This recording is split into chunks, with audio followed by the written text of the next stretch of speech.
Whether you're happy today or sad today, yesterday was the first Monday in May, and everyone's talking about the Met Gala. And I think that's because this was the first year in a while that people have embraced classical femininity. And we're going to be breaking it all down today, the good, the bad, the ugly, and what you can do to embrace classical femininity just like this. So welcome back to the Swish, everyone. Hey, it's Hannah. So good to be with you.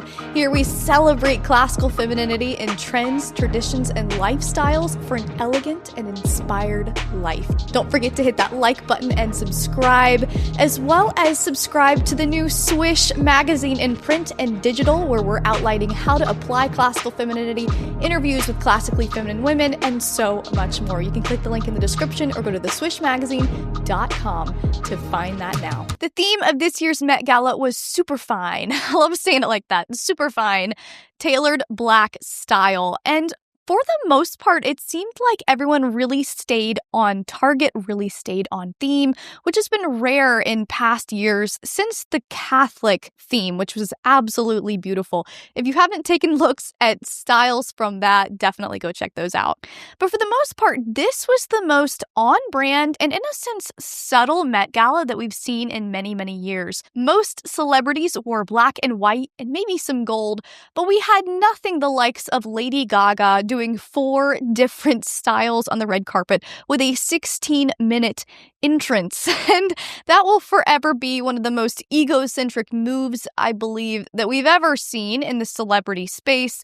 But there was no doubt, it seemed like every single interview was everyone fawning all over each other, even for those who looked like they'd gotten dressed in the dark.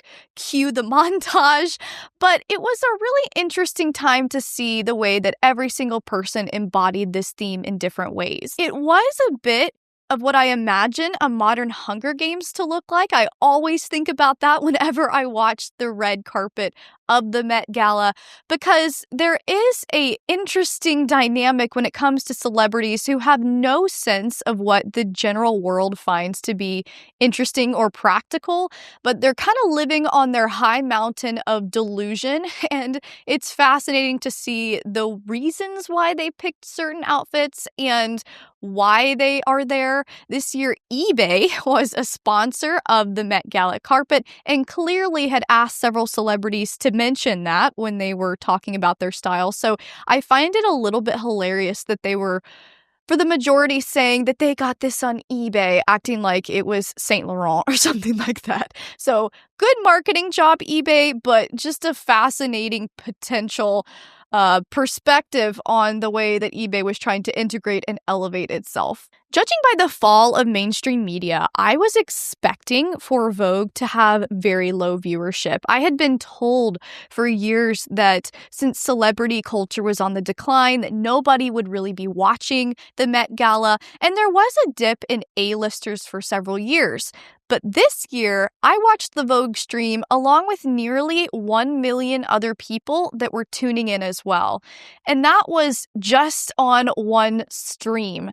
There were millions of people that tuned in last night for a fascination of fashion and other exciting drama that tends to happen behind the scenes. It's no doubt that the Met Gala is still an integral part of fashion culture. It's Fashion Christmas, but it is on every headline this morning, every cover of the newspaper. It's still very much a part of our zeitgeist, no matter how much mainstream media has fallen and how much we despise celebrities. There's still something within us that's fascinated by the Met Gala. And maybe it is just giving a peek inside the Hunger Games world and the strange ways that they choose to present themselves as being so groundbreaking. A-listers turned out in droves, but we were lacking Blake Lively and Ryan Reynolds. I would expect that this is likely due to their recent lawsuits, and they probably need to save money right now because it is $75,000 a ticket. But I will say I was a little bit sad to miss out on their fashion, as Blake truly does have impeccable style, and Ryan is right along with her. With tickets costing tens of thousands of dollars, stars and fashion houses stepping in to foot the bill if they wear their clothes. Zendaya, Gigi Hadid, Priyanka Chopra, and many, many others actually exhibited a beautiful example of classical femininity this year. And we've seen this on the red carpet throughout award season at the beginning of this year. Really, there's this cultural shift back to cultural femininity. I think we've gone down this path for so long of just the strangest fashions. And now we're kind of rounding a corner and wanting something that is a little bit more traditional and classic. So I was really happy to see some amazing styles on the blue carpet this year. So today we're going to break down the 4 principles that make these classical looks so classically feminine, and they're things that you can actually implement for yourself if you want to try this out. So the first principle that was really exhibited here was the principle of symmetry. Now, symmetry is when you analyze your environment and your internal values, that which we love of truth, goodness, and beauty, and exhibit them through what you wear. Now, of course, the environment in this scenario of the Met Gala is really easy to pinpoint because it was the theme of Superfine. And so not only are you looking to see what the environment is like, what the theme of the event is, but you're also wanting to exhibit your personal values in the way that you carry yourself. And so for people like Zendaya, this was a prime environment for her because she is very much into the dandy styling, but it also is reflective of her values, the things that she finds important.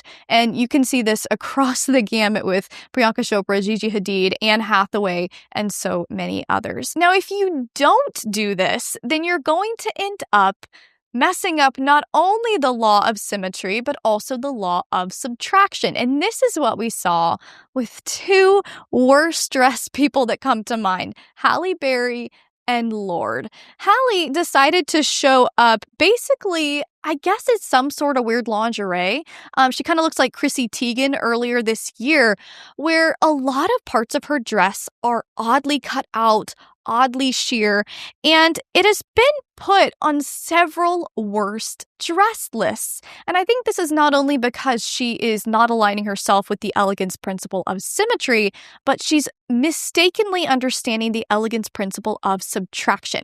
Now, the elegance principle of subtraction has little to do with modesty. And that might be the first place that your brain goes when you hear that. But it actually is about a strategic placement of drawing your eyes where they should go.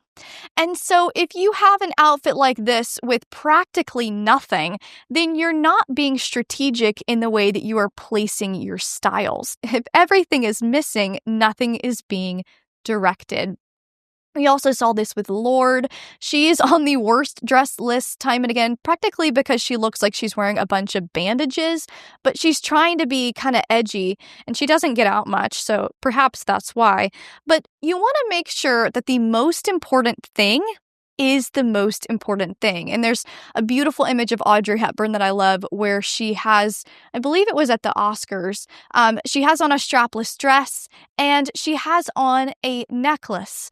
But your goal is to draw your eyes to that type of necklace because it is strapless. So because it's strapless, it's also longer. There's all these different ways that you can balance it out with the law of subtraction. So there's a lot of celebrities who did this well, and there's a lot of celebrities who did not do this well. So that is the elegance principle of subtraction there, number 2. This is why we see a lot of classically feminine women leaning into A-lines and to harsh lines in what they're wearing, because that is a more respectful positioning of the styles. But again, the idea of respect can be a little bit strange when it comes to the Met Gala. Naked dressing really became a trend around 2015, and it kind of peaked over the last few years. Kendall Jenner is one who comes to mind. And it's basically a dress where you want to look like you're not wearing a dress. Not quite as bad as Bianca Censori, but still trying to walk the line there.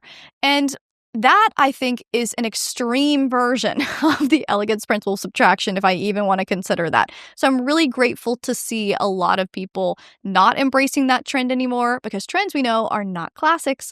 But also, a lot of people seem to leave their pants at home. So I don't know if that's the new trend, but I'm happy to see the naked dress trend go go away. Similarly, the third principle of classical feminine elegance is sustainability. Not something that is trendy, but something that is going to stand the test of time. This is why styles like Jacqueline Kennedy have been so exemplary for decades, because people love those styles. They're timeless, they will last the ages, and they're not something that we look back on like 80s puff sleeves. This was the wrong top to wear today to talk about this. We see that coming back now. We are staying away from things that could be perceived to be extremely trendy. We saw this in several looks. Priyanka Chopra is one. Polka dots are always going to be something that falls into this sustainability element. It reminded me of Princess Catherine's dress that she wore to Ascot Day several years ago, but it's similar in that vein. So that is the third principle of classical feminine elegance.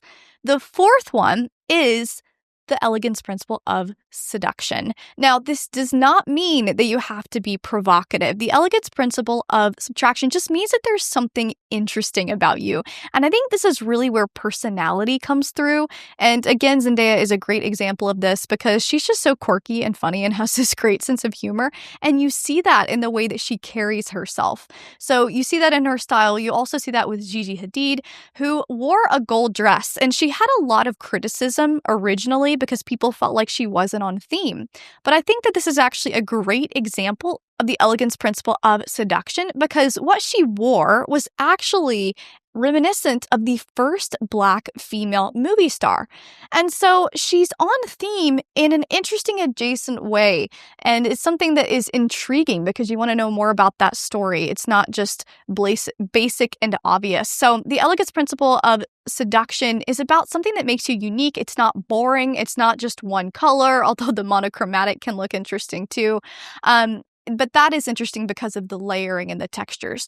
So the elegance principle of seduction is a great way to make things a little bit more interesting, tie your personality into what you're wearing, and make people interested in you and in what you're doing. One way that you can make yourself really interesting is through reading. And we know that a lot of these stars are ones that are not on social media. They are often extremely brilliant in the way that they love to read and engage themselves in deep thought.